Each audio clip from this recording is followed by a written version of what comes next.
如果你有留意香港娛樂新聞，2026年6月2號呢一日，應該真係好難忘記。81歲嘅李家鼎突然約見傳媒，當眾宣布由5月29號晚上8點10分開始，李永漢唔再係我個仔，佢嘅事同我冇關。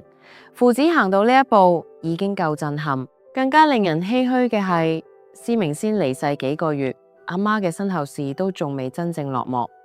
一家人竟然就因為一撮骨灰徹底撕破面。思明火化之後，骨灰究竟去咗邊？點解連李家鼎同李榮豪都唔知？李永漢後來遠赴印度修行，又同呢場風波有冇關係？今日我哋就由呢撮骨灰講起，睇下李家呢場父子決裂背後究竟發生咗啲乜。第一章，思明走咗，葬禮反而成為另一場風波嘅開始。思明離世之後，香港娛樂圈唔少人都替呢位資深藝人感到惋惜。佢同李家鼎嘅婚姻，兩個孖生仔，自己多年嘅演藝經歷，本身已經足夠成為一段香港娛樂圈嘅舊日故事。但去到人生最後階段，大家記住佢嘅，反而越嚟越多係家庭問題。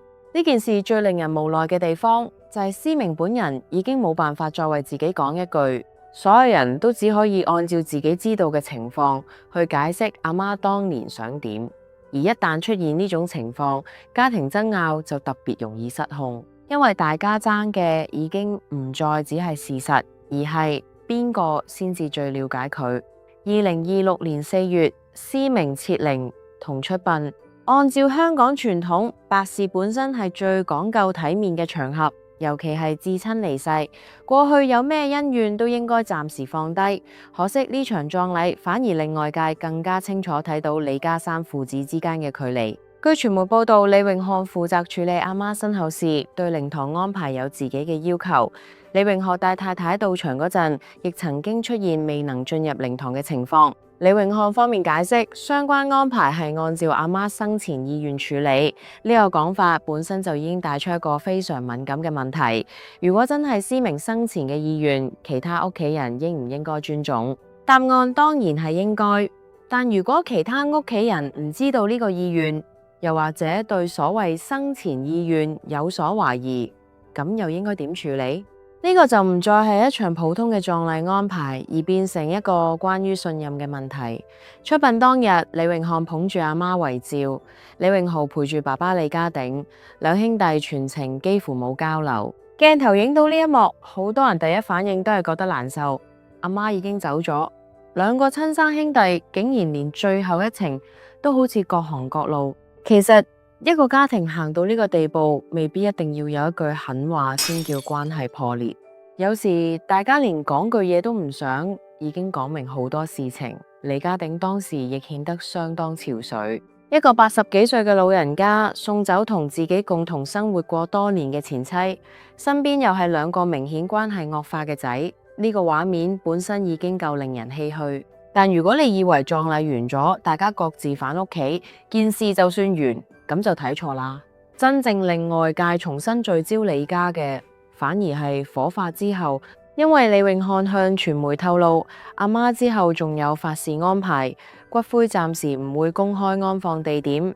正常情況之下，一個家庭有自己嘅宗教儀式，外人其實冇資格指手畫腳。問題係李家之前已經有過監護同探視爭議，所以同一句暫時唔公開，聽喺普通人耳入面可能只係一種安排，但聽喺李家鼎同李永豪耳入面就可能係另一回事。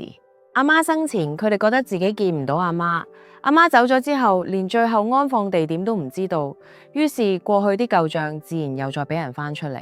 去到呢個時候，大家應該會發現李家真正嘅矛盾從來都唔係突然發生，葬禮只不過係一個放大鏡，將過去已經存在嘅裂痕一次過照晒出嚟。第二章，思明晚年，最難解決嘅從來都唔係錢。如果要追呢場風波嘅源頭，就一定要講思明晚年嘅照顧問題。思明同李家鼎離婚多年，兩個仔亦已經長大成人。按道理嚟講，一家人各有各嘅生活，雖然父母已經分開，但子女同父母之間嘅關係仍然可以保持。但隨住思明身體狀況轉差，照顧問題慢慢成為矛盾中心。邊個陪佢睇醫生？邊個負責日常生活？邊個可以探望？邊個有權參與重要決定？呢啲事情一開始可能只係屋企人之間傾下，後來卻逐漸變成各方都唔滿意嘅問題。李永漢一方一直強調自己承擔咗照顧阿媽嘅責任，所以對阿媽生活上嘅安排更加了解，亦認為自己所做嘅決定有實際原因。尤其思明身體狀況唔好嗰陣，照顧一個長期病患者，唔係一句我係佢個仔就可以解決。日常陪伴、醫療安排、飲食、起居，全部都要有人處理。如果一個人長期做呢啲事情，自然會覺得自己承擔得最多，亦會認為自己最有資格作決定。但另一邊，李家鼎同李榮豪一方嘅感受又完全唔同。佢哋曾經向傳媒表達希望可以見到思明，但就覺得自己受到限制。李榮豪亦曾經講過，為咗尋找或者了解阿媽嘅情況，自己曾經向外求助。企喺佢哋角度，所謂照顧，如果變成其他屋企人冇辦法正常探望，咁無論出發點幾好，結果一樣令人難受。最麻煩嘅就係兩邊都唔覺得自己做錯。呢種家庭矛盾其實比單純爭錢更加難解決。錢可以拎賬目出嚟計，物業可以查文件，甚至債務都可以逐項核對。但一個老人家究竟想見邊個，唔想見邊個，某句說話係咪真係親口講過，就冇咁容易證明。尤其當老人家身體狀況已經不足以隨時回應傳媒或者屋企人，其他人就會開始代佢講嘢，於是就會見到呢種情況。李永漢話呢個係阿媽嘅意思，李家鼎就會問，點解我哋由頭到尾都冇聽過？一個人話自己係幫阿媽守住最後嘅意願，另一個人就會覺得自己根本冇機會知道阿媽真正嘅諗法。講到底，大家爭嘅已經唔係一件具體事情，而係邊個有資格解釋思明。而呢個問題喺思明離世之後變得更加嚴重。人仲喺度嘅時候，如果一句說話有爭議，至少可以問本人。人走咗之後，就再冇機會。所以當我哋再睇後來發生嘅骨灰爭議，就會明白點解一撮骨灰會突然變得咁敏感。因為對李家嚟講，思明走咗之後最後一個安排，其實又一次涉及邊個可以決定。第3章，骨灰唔公開，印度修行又出現，外界開始聯想。思明火化之後，李永漢曾經向傳媒表示，阿媽之後仲有法事，骨灰安放地點暫時唔會公開。呢句說話其實已經足夠令傳媒追問，因為如果一個人有公開嘅墓地、骨灰龕或者寺院安放地點，通常親友最少都會知道大概位置。但李家偏偏出現一個情況，負責處理身後事嘅長子知道，但爸爸同細佬就表示自己唔知道。於是骨灰去咗邊，自然成為外界最關心嘅問題。之後另一個細節又俾傳媒翻咗出嚟。李永漢本身有佛教密宗信仰，後來亦曾經被報道前往印度參與法會修行。呢個時間點啱啱又同思明火化後一段時間重疊，於是網上開始出現各種猜測。有人問骨灰係咪跟住去咗印度？有人估會唔會按照密宗方式處理？甚至有人直接講成帶阿媽骨灰出國超度。李永漢去印度修行，同思明骨灰最後點樣安排，理論上可以有關係，亦可以完全冇關係。兩件事情時間上接近，並唔代表已經有答案。對普通人嚟講，父母火化之後，通常會赴一個合適地方安放骨灰，屋企人定期拜祭。但對一個重視密宗儀式嘅人嚟講，身後事可能有另外一套理解。法事、超度、修行、供奉，全部都可能有自己嘅時間同程序。假如李永漢真係認為呢種方式對阿媽最好，佢自然未必會按照普通家庭嘅方式處理。問題就係，宗教信仰可以解釋點解暫時唔公開，但未必可以解決點解其他親屬完全唔知呢個情感問題。對李家鼎嚟講，思明始終係自己曾經共同生活過嘅人；對李永豪嚟講，思明係自己嘅阿媽，就算一家人關係已經好差，阿媽走咗之後，想知道最後安放地點，某程度上都係一種情感需要。假如呢個需要一直得唔到回應，雙方之間嘅怨氣自然只會越積越深。而李永漢亦有自己嘅考慮，經歷過生前嘅家庭爭拗之後，如果佢認為任何人知道地點都會再次引起衝突，咁暫時唔公開，對佢嚟講可能反而係一種避免麻煩嘅方式。但呢個決定如果冇同其他屋企人溝通，就好容易變成另一場爭議。當一個家庭已經失去信任，任何一種安排都可能俾對方理解成另一種意思。第4章，父子決裂，背後仲有一筆計唔清嘅家庭賬。思明離世之後，李家鼎曾經多次接受傳媒訪問，講到同長子之間嘅經濟糾紛。按照李家鼎公開講法，佢曾經長期承擔一部分家庭開支，並指李永漢向自己索取生活費，涉及金額頗大。傳媒報道當中亦出現過每月5萬元生活費、約200萬元存款、債務以及九龍塘物業等內容。呢啲數字一出，輿論當然一下變得非常敏感，因為香港人對養老、公仔、樓契呢啲話題本身就特別有共鳴。一個年過80嘅爸爸，仲要不斷處理仔仔之間嘅經濟爭拗，確實令人覺得唏噓。李家鼎更曾經用非常重嘅說話形容自己長期承受嘅壓力，認為自己好似變成一個不停俾錢嘅人。到後來佢甚至宣布自己之後嘅財產同事務交俾細仔李永豪處理，希望避免過去嘅情況再次發生。但李永漢呢邊亦唔認同。佢曾經公開否認部分關於200萬嘅講法，並反過來質疑爸爸嘅銀行戶口以及財務安排，亦曾經講到弟弟一方同爸爸之間嘅金錢問題。換句話講，呢場錢銀爭議，雙方都有自己一套版本。呢個時候，九龍塘物業就變成另一個敏感地點。李永漢後來亦曾經提到，思明康復期間，曾有人提出賣大屋換細單位，再將剩低資金分俾2個仔，而思明當時並冇接受。呢件事本身未必代表任何人一定有惡意，但一旦放喺家庭矛盾入面，就會變得唔簡單，因為大家真正爭嘅可能唔只係一層樓，而係邊個有資格決定父母嘅資產。思明生前大家爭監護，思明死後大家開始爭身後事，而金錢糾紛就好似一條線，將呢2件事慢慢串埋。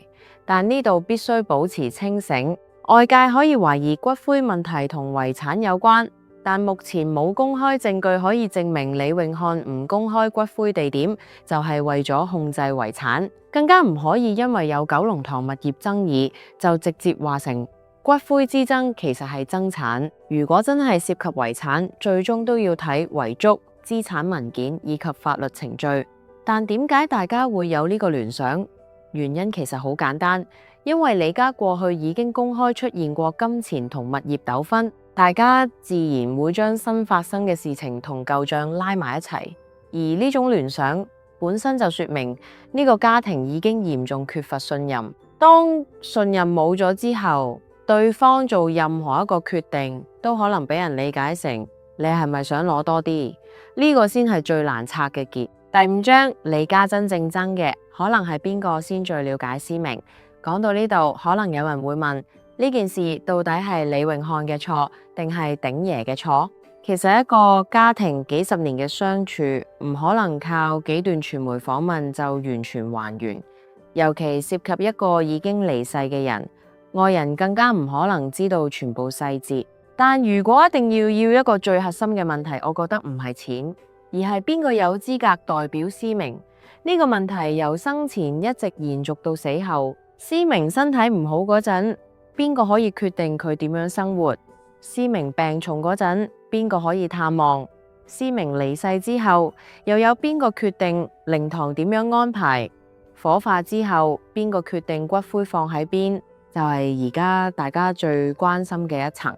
你會發現表面上每件事都唔同，但其實全部都圍繞住同一個中心。思明嘅人生到底由邊個話事？而最殘酷嘅地方係思明本人已經冇辦法再講，所以阿媽嘅意思就變成一張非常強嘅牌。李永漢話自己係按照阿媽意願處理，呢個邏輯如果屬實，當然應該受到尊重。但反過來，其他屋企人如果由頭到尾都冇聽過呢個意願，佢哋當然會有疑問。所以我哋睇李家呢件事，唔好太快將一個人標籤化，因為今日睇落最強勢嗰個人，未必一定係最有問題嗰個人。今日睇落最可憐嗰個人，亦未必就完全冇責任。真正值得睇嘅係一個家庭點解會由可以坐埋一齊慢慢行到連葬禮都各自企位，而思明就成為咗呢個家庭矛盾最後一個交叉點。佢喺度嗰陣，大家為咗去爭；佢走咗之後，大家仲係為咗佢爭。所以如果將呢場風波簡單歸結成爭家產，其實反而低估咗佢嘅複雜程度。錢當然重要，但錢之所以會變得咁敏感，往往係因為屋企人之間已經唔再相信對方。一旦信任冇咗，一筆生活費都可以變成證據，一張樓契都可以變成威脅，一場葬禮都可以變成站隊。呢個先係李家最難拆嘅結。第六章，思明最後留下嘅問題唔係骨灰去咗邊，去到2026年夏天，李家嘅關係已經明顯惡化。李家鼎公開宣布同長子斷絕父子關係，而李永漢仍然冇有公開思明最終安放地點。李永浩繼續陪住爸爸，生活亦逐漸恢復自己原本嘅節奏。表面上睇，三個人已經各自向前行，但阿媽離世造成嘅傷口，顯然唔會因為幾個月過去就自然消失。最令人唏噓嘅地方，其實係思明離開之後，呢個家庭冇有因為失去共同最親嘅人而重新靠近，反而進一步分裂。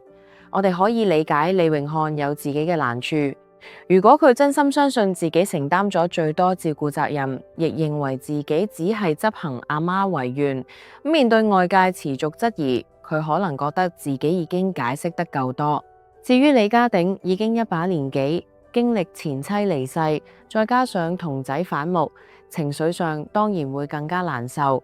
李永豪夾喺中間，亦未必真係一個輕鬆嘅位置。所以呢場風波真正令人難過嘅唔係邊個贏，因為呢個家庭其實冇有贏家。呢個時候再問一句，骨灰究竟去咗邊？其實已經唔夠，更加應該問嘅係，點解一家人連最後一個可以一齊追思阿媽嘅地方都冇辦法好好商量？如果骨灰真係因為宗教原因暫時未能公開，咁將來會唔會有一個時間點，李永漢願意將地點話俾其他親人知道？如果最終真係只係個人宗教安排，呢場風波又會唔會隨住時間慢慢冷卻？呢啲問題暫時冇有人可以回答。但有一件事其實已經好清楚，思明離世之後，真正被揭開嘅唔係一個骨灰謎案，而係一個香港家庭長期累積嘅裂痕。香港有句話叫家醜不可外揚，好多家庭遇到老人照顧、物業分配、兄弟之間金錢問題，都習慣一句自己屋企嘅事自己解決。問題係當大家一直唔解決，件事並唔會自己消失。老人家仲健康嗰陣，大家可以拖；屋企人仲坐得埋一齊嗰陣，可以忍。等到老人家真係走咗，先發現原來有好多決定從來都冇真正傾清楚。思明今次嘅事情就啱啱將呢個問題擺喺所有人面前，人已經走咗，所謂嘅對錯未必仲有機會重新驗證。有人話自己只係履行阿媽意願，有人話自己只係想見返阿媽最後一面，雙方都有自己嘅委屈，而思明本人已經冇辦法再出嚟確認任何一個版本。所以如果一定要替呢場風波留低一個結論，我更加想講，當一個家庭開始習慣用傳媒去傳話，而唔係坐低面對面傾，當每個人都開始保存錄音，而唔係解決眼前問題，當阿媽離世之後，大家第一時間關心嘅已經唔係點樣一齊悼念，而係邊個擁有最後決定權。呢個家庭其實已經行到一個非常危險嘅位置，因為母親嘅離世本來應該成為一個家庭最後一次共同面對人生無常嘅機會，結果卻成為舊賬集中爆發嘅時刻。可能最可惜嘅從來都唔係骨灰最後放喺邊，而係當思明仲喺度嗰陣，屋企人仲有時間傾。到佢真正走咗之後，大家先發現有好多說話已經永遠冇辦法再問。